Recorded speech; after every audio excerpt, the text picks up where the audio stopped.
So ngayon, ito na yung tatlong sample na gagamitin natin para sa gasoline test.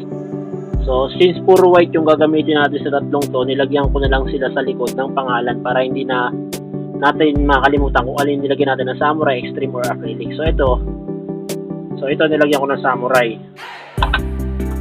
Ito naman yung Extreme.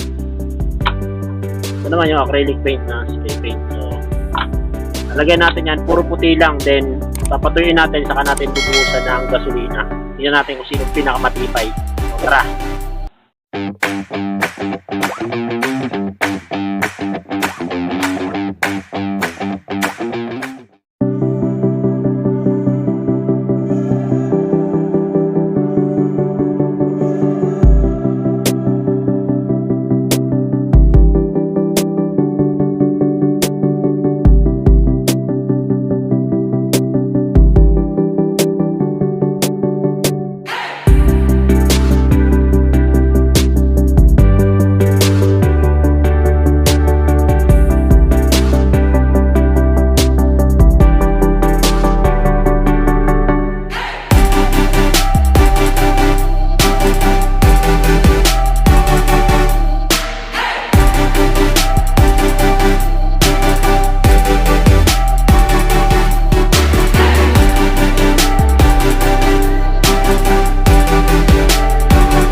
So ayun, ito na po yung mga pintura na ginawa natin after 2 days. Pinatuyo natin siya. So ito po yung acrylic paint na spray paint. So ito naman po yung Extreme 1 spray paint. And then ito naman po si Samurai paint white. So wala po silang top coat lahat. Bale, in-spray ko lang sa kanila yung white na spray paint. Bale, ang experiment natin is bubuhusan natin sila ng gasolina kung gasoline resistant po ba sila.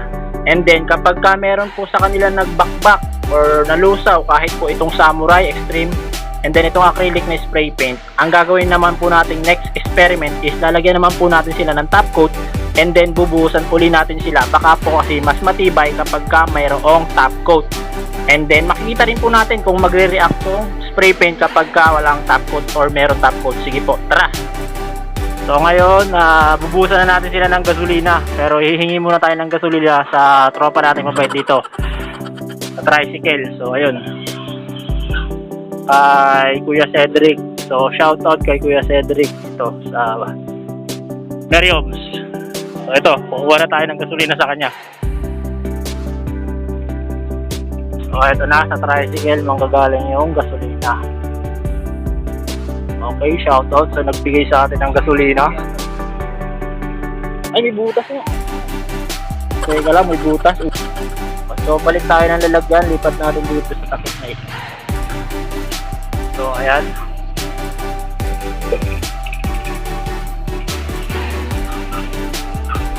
Ano ba natin? Ay, hindi ko punuin po. Ang buhos ko lang yan doon sa sample ko. Okay na to. Okay. So ayan, meron na tayong gasolina. So bubuhos na natin ito dun sa sample. So ngayon, ito na yung ating tatlong sample. Dito natin sa labas para safe tayo mag-liab eh. So ito na yung gasolina natin na hiningi. Bubuhusan natin to. Pak, kulay green, unleaded. So ayan, galiguan na natin yung mga pintura. So ayun, ito nakikita ko sa Extreme, medyo nabakbak siya ng konti kagad. Yung acrylic naman nalusaw talaga. Pero si Samurai, ayun o, Kita nyo matibay pa rin siya. Hindi nagbago yung texture niya. Wala pa yung top coat Ito nasira agad. Ayun. Ito lusaw talaga. Ayun. Nabura. So ayan. Yung testing natin. Talagang ngayon napatunayan natin talagang malupit talaga si Samurai. So mamaya antayin pa natin ng mga isang oras pa. Palipasin natin. Tingnan natin kung ano pa yung mangyayari dito. So tuloy natin sila. So ayan. Ito yung extreme extreme. Ito naman yung acrylic paint. Nalusaw yung pintura niya. So ito naman si Samurai. Diba? Wala pang top coat yan pero hindi siya naapektuhan. So okay, di ba? So sana may natutunan ka dyan. So ngayon, ito na yung tatlong sample na binusa natin ng gasolina. Hinugasan ko na sila ng tubig para hindi mangamoy gasolina dito sa shop ko. So, ito yung acrylic paint. Nalusaw talaga yung pintura niya. So, ayan Nalusaw talaga. Hindi niya kinaya yung tabak ng gasolina unleaded. So, ito naman yung extreme 1. Hindi rin kinaya yung gasolina. Tunaw din. So, ito talaga yung Samurai. Talagang malupit talaga. Halos walang nagbago. Ayan, nabura na yung Samurai. Pero yung pintura niya hindi. Ganun pa rin. Yung extreme. So, sana may natutunan ka dyan sa video na yan. At kung magtatanong ka, pwede mo akong i-message sa Facebook or Messenger para maturo ko sa iyo yung proper use ng Samurai paint.